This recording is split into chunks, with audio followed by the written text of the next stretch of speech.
Perasaan kecewa dan marah mulai menguasai Sari. Dia merasa telah dimanfaatkan hanya demi keuntungan pribadinya Su yang hanya ingin menghindari peraturan pajak tanpa memperdulikan perasaan dari Sari. Halo Sobat Pena, apa kabar hari ini? Assalamualaikum warahmatullahi wabarakatuh. Hari ini kita akan kembali membahas kejadian-kejadian mengerikan, kisah nyata yang terjadi di muka bumi ini. Kisah kali ini terjadi di Cikarang, Bekasi pada tahun 2020. Mengisahkan tentang seorang pria yang mengalami nasib tragis usai dihabisi secara brutal oleh sekretarisnya sendiri menggunakan jasa eksekutor bayaran. Tindakan keji tersebut dilakukan oleh sekretarisnya lantaran dia merasa kesal akibat pelaku yang tidak menepati janji untuk menikahinya. Selain itu, sekretarisnya juga dendam dan berniat ingin menguasai harta milik korban. Bagaimana cerita selengkapnya tentang kasus yang satu ini? Langsung saja kita bahas di Kata Pena.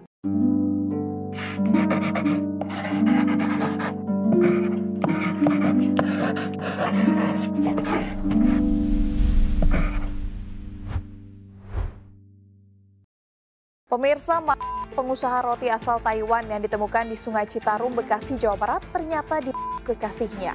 Pelaku melibatkan 8 orang lain dan merencanakan motifnya pelaku sakit hati lantaran dihamili, namun korban menolak untuk bertanggung jawab. Sebelum kita mulai ke ceritanya, jangan lupa untuk subscribe channel ini dan bagikan video ini ke teman-teman kalian. Cerita ini dibuat berdasarkan berita yang sudah beredar dan diterbitkan oleh beberapa media publik yang aku sajikan dan aku rangkum dalam bentuk alur cerita. Kita mulai ceritanya. Seorang pria paruh baya yang bernama Su Minghu atau yang akrab dipanggil Su. Dia ini sudah berusia 52 tahun. Dia merupakan warga negara asing atau WNA asal Taiwan.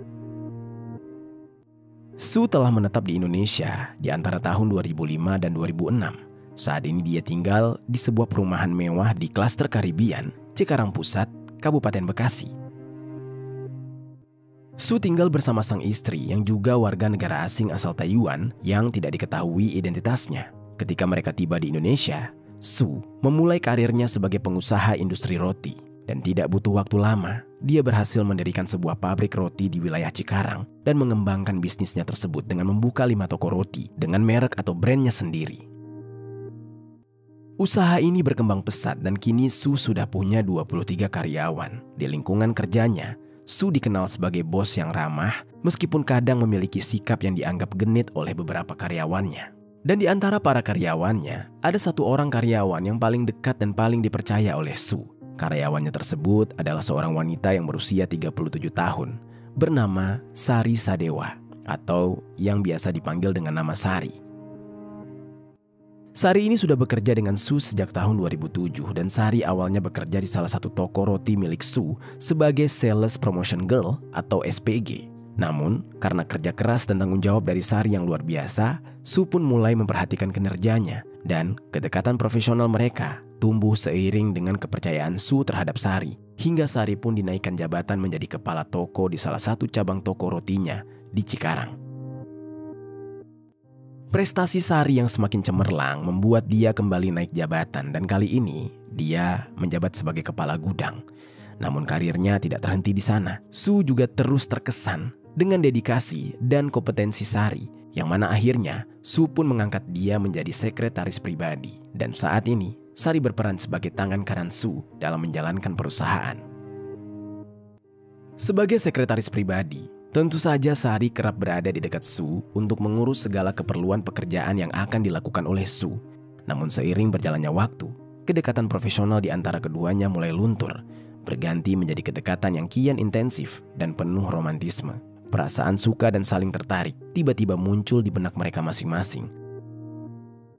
Dan di sisi lain, istri Su memutuskan untuk kembali ke Taiwan karena ada urusan satu dan lain hal. Dan kondisi tersebut dijadikan peluang oleh Su untuk semakin dekat dengan Sari, sang sekretaris. Pada awalnya, mereka berdua masih malu-malu mengakui perasaan mereka masing-masing. Yang akhirnya, perlahan-lahan, mulailah terang-terangan. Mereka pun kerap menghabiskan waktu berdua di kantor. Bahkan Su memutuskan untuk pindah kerja di ruangan Sari agar mereka lebih sering bersama. Dan pada akhirnya, mereka sepakat untuk menjalin hubungan gelap.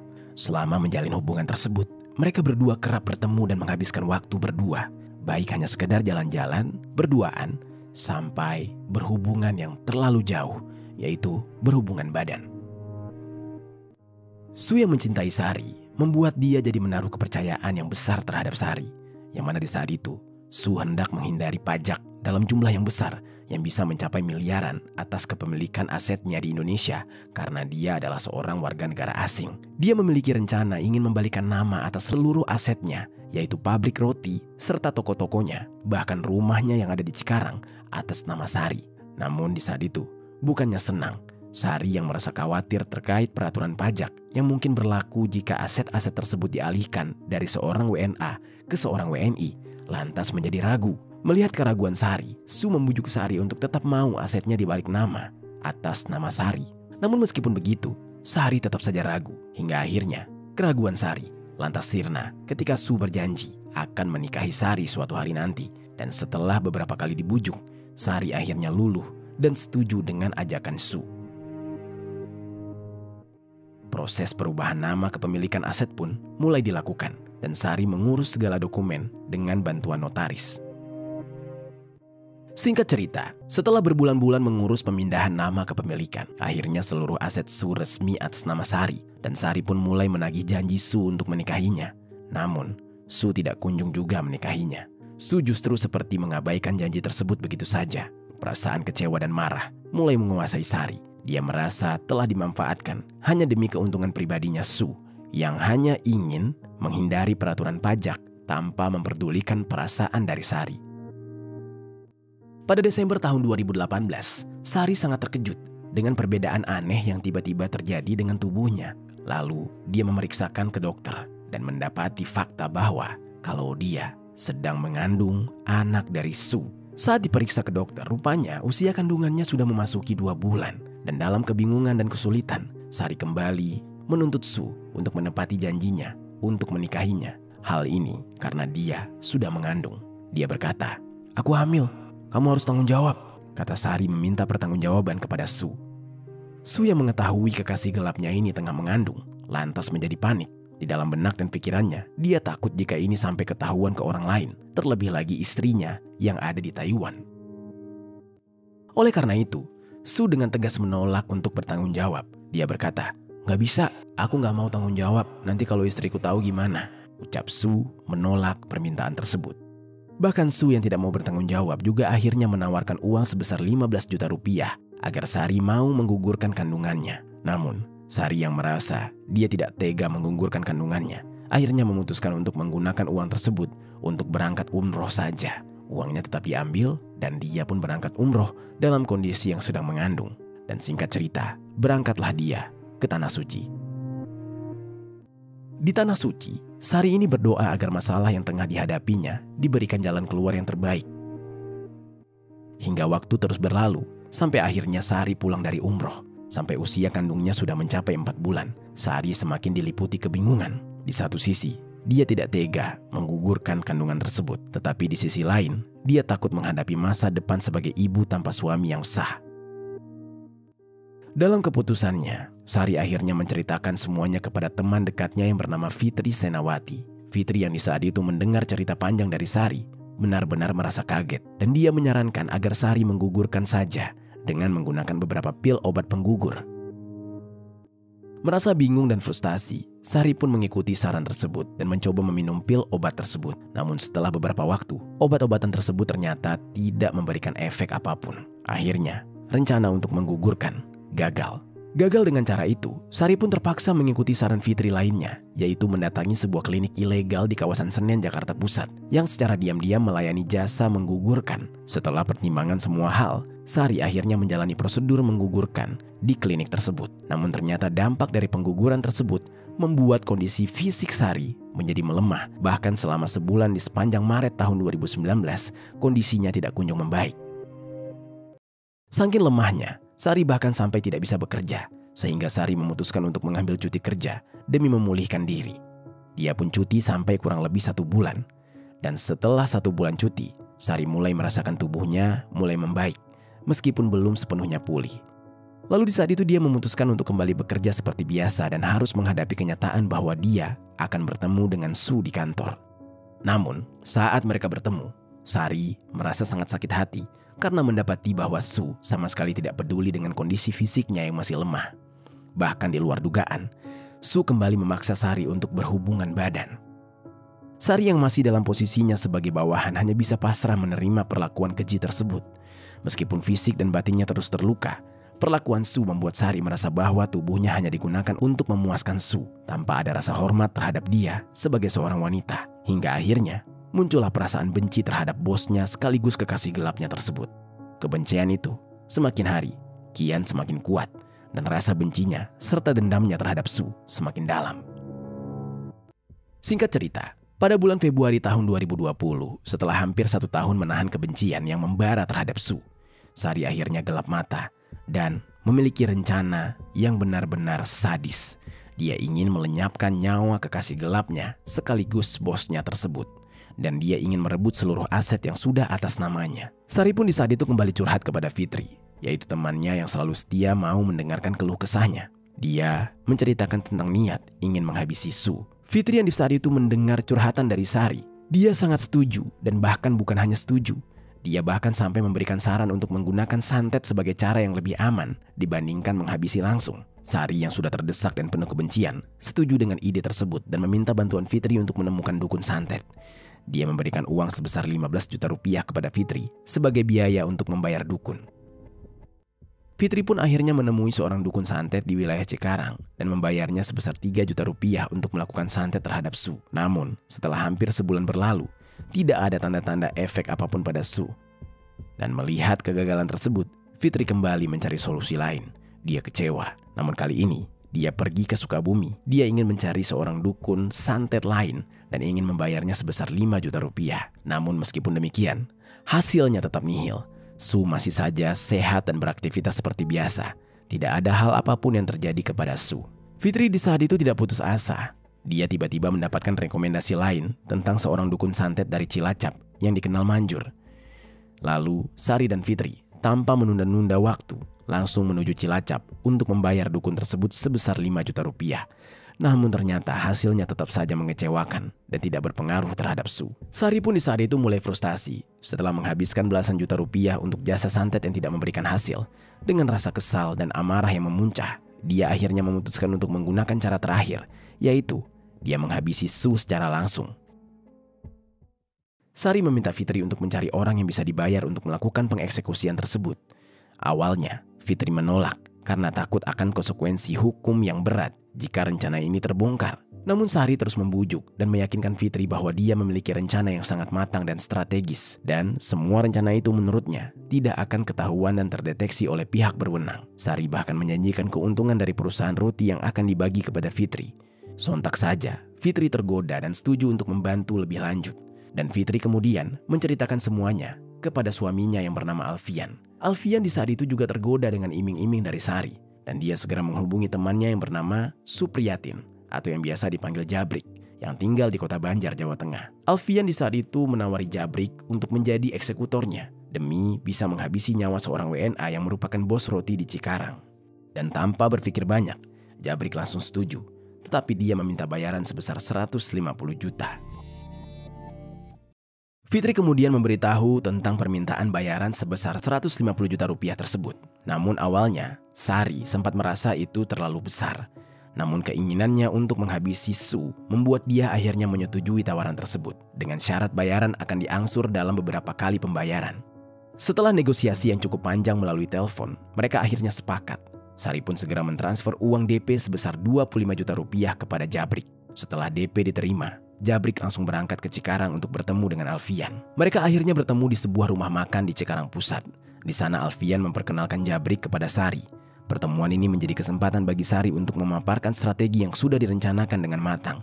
Rencana tersebut akan dilakukan di rumahnya, mengingat Sari sangat mengenal kebiasaan dan kondisi Sue di rumah tersebut. Tidak lupa juga, Sari menjelaskan bahwa Sue adalah seorang WNA yang sebatang kara karena istrinya sudah kembali ke Taiwan, sehingga jika Sue menghilang, tidak akan ada yang segera mencarinya.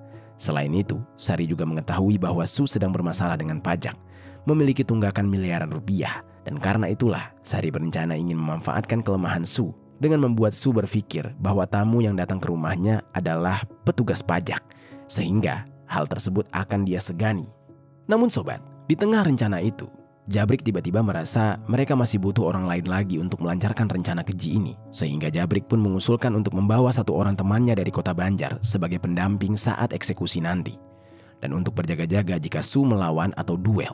Selain itu, Jabrik juga meminta agar disiapkan satu mobil untuk mempermudah pengintaian di komplek perumahan Su.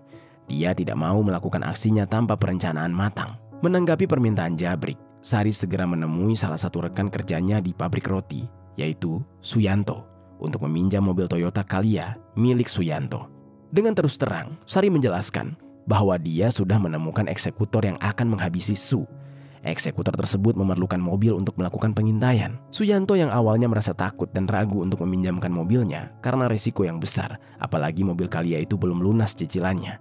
Namun Sari berjanji jika rencananya berhasil dan Su sudah tidak ada, dia akan melunasi cicilan mobil Suyanto tersebut. Bahkan Sari berjanji untuk mengganti mobilnya dengan yang baru jika mobil tersebut tidak dikembalikan. Karena Suyanto berpikir mobilnya hanya akan digunakan untuk pengintaian, dia akhirnya setuju dan memberikan kunci mobilnya kepada Sari. Setelah mendapatkan mobil, keesokan harinya, Jabrik bersama Alfian langsung berangkat ke kota Banjar untuk menemui seorang teman Jabrik yang bisa membantu mereka dalam rencana ini. Setelah Jabrik menjelaskan semua detail rencananya kepada temannya itu, lalu temannya yang bernama Rian ini setuju untuk bergabung sebagai partner Jabrik dengan bayaran sebesar 28 juta rupiah. Dengan tambahan Rian di dalam tim, Jabrik merasa lebih percaya diri untuk melaksanakan rencana penghilangan nyawa terhadap Su. Sementara Sari semakin yakin bahwa keinginannya untuk menghabisi nyawa bosnya sekaligus kekasih gelapnya itu akan segera terlaksanakan.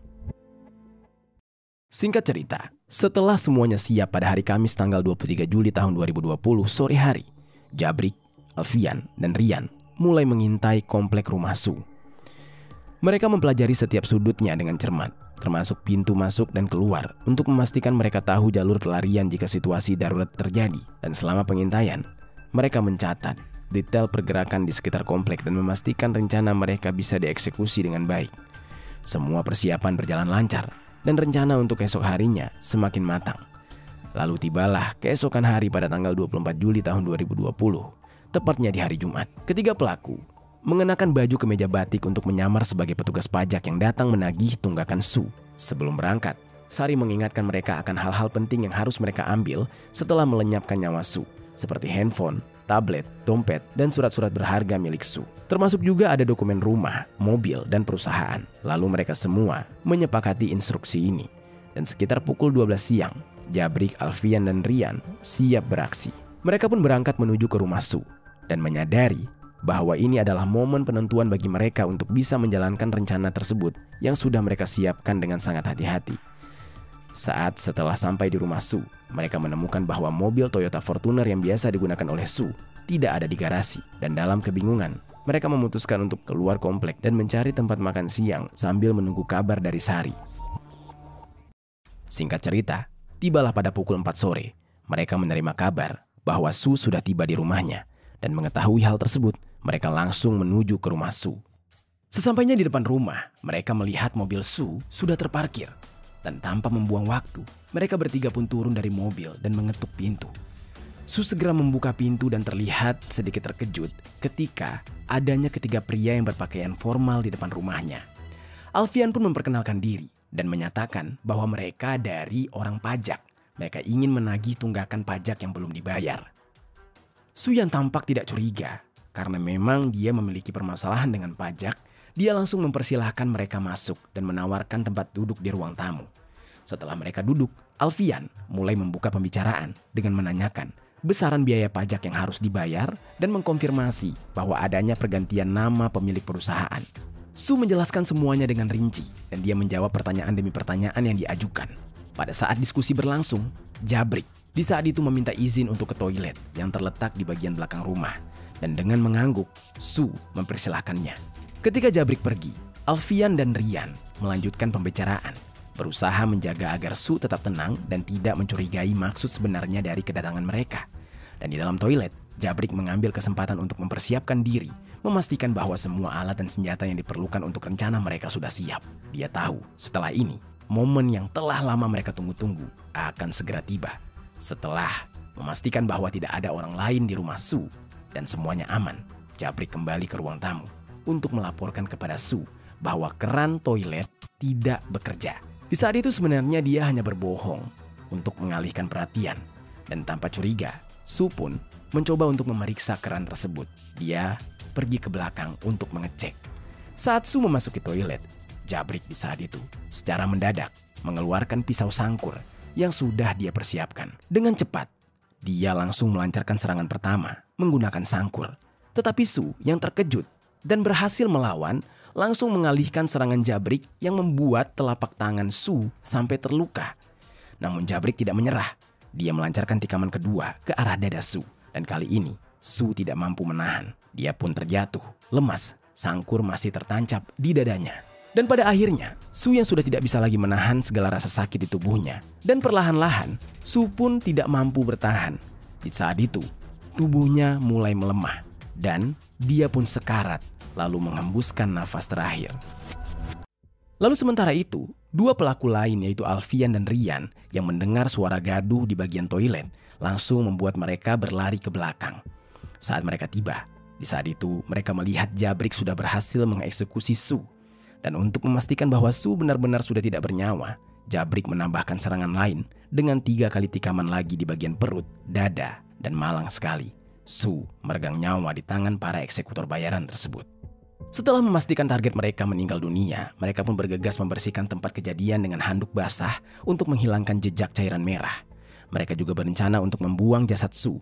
Namun sementara itu, sebelum membuang jasad Sue, Alfian sempat mengambil semua barang berharga milik Sue, yaitu ponsel, tablet, dompet, surat mobil, dan dokumen penting lainnya. Setelah mengamankan harta benda milik Sue, dengan cepat mereka menggotong tubuh Sue dan memasukkannya ke dalam mobil.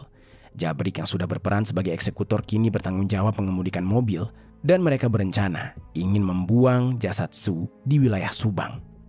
Sementara itu, Alfian memutuskan untuk membawa mobil Toyota Fortuner milik Sue. Dia mengantar Rian ke stasiun Lemah Abang di Cikarang, tempat Rian berencana untuk kembali ke Kota Banjar. Setelah memastikan Rian sudah aman di stasiun, Alfian pun segera kembali ke rumahnya dengan membawa mobil Sue, menyimpan semuanya sebagai rahasia kelam di balik tindakan mereka. Sesampainya di rumah, Alfian segera menyerahkan ponsel, tablet, dan dompet serta semua berkas milik Sue kepada istrinya. Istrinya yang bernama Fitri tidak tahu menahu tentang semua benda itu. Dan Alfian tidak ingin meninggalkan jejak apapun yang bisa mengaitkan mereka dengan peristiwa tragis ini. Dan setelah memastikan semua barang berharga sudah berada di tangan Fitri, Alfian langsung berangkat lagi.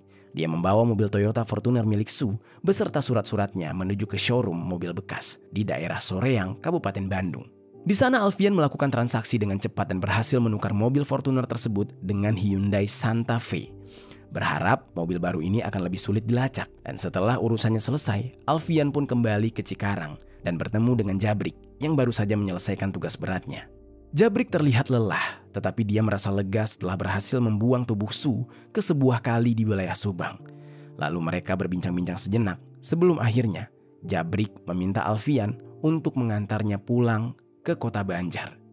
Pada malam itu juga, Alfian mengantar Jabrik kembali ke kota asalnya. Setibanya dia di Kota Banjar, Jabrik mengucapkan terima kasih dan berjanji akan menjaga rahasia ini dengan baik. Alfian kemudian melanjutkan perjalanannya kembali ke Cikarang menuju rumahnya untuk beristirahat. Singkat cerita, keesokan harinya tepatnya di tanggal 25 Juli tahun 2020, Fitri dan Sari bertemu di sebuah rumah makan di Cikarang Pusat.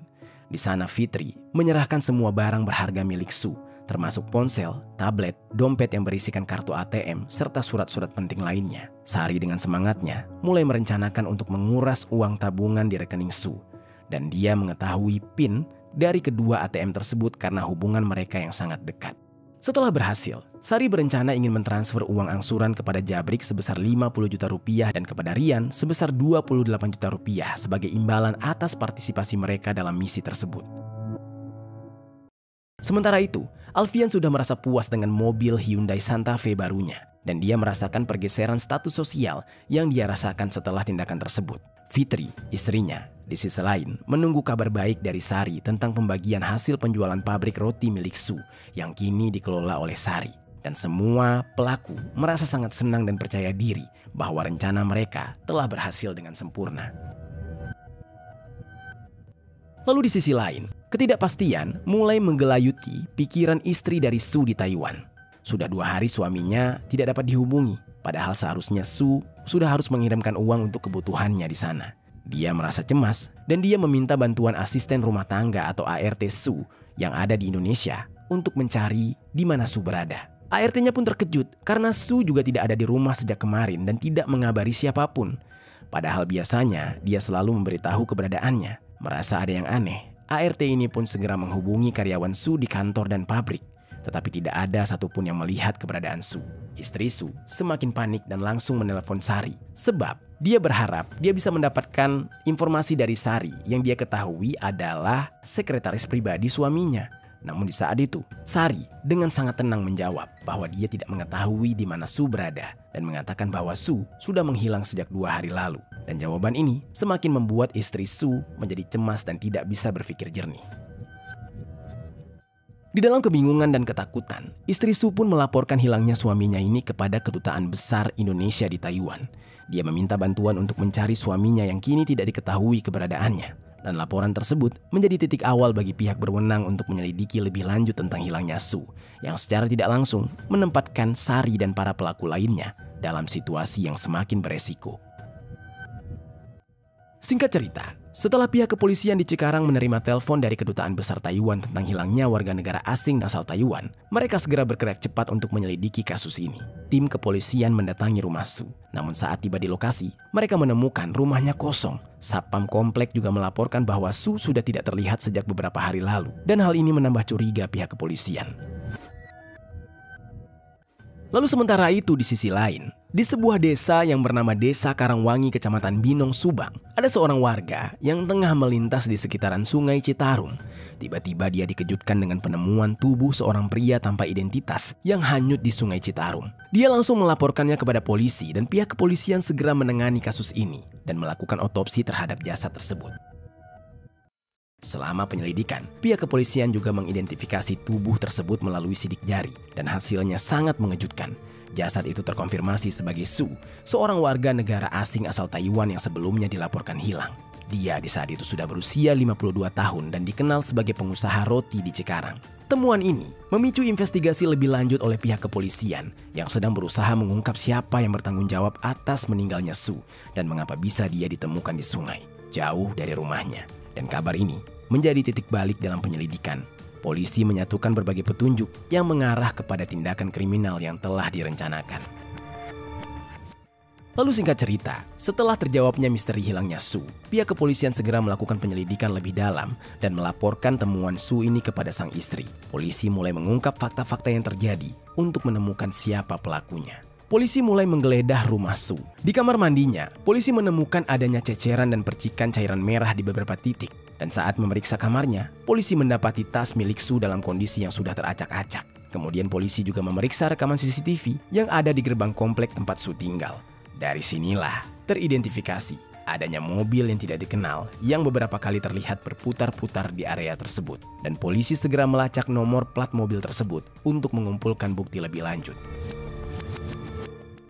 Saat menyelidiki kepemilikan aset milik Su, terungkap bahwa semua asetnya sudah tercatat atas nama Sari, sang sekretaris. Dan hal ini menimbulkan kecurigaan, mengingat Sari masih aktif bekerja di pabrik roti milik Su. Dan pihak kepolisian memanggil Sari untuk diperiksa. Dan dalam proses tersebut, Sari menjelaskan bahwa pencatutan aset atas namanya adalah strategi untuk menghindari regulasi pajak, mengingat Su adalah warga negara asing. Memang jawabannya cukup masuk akal.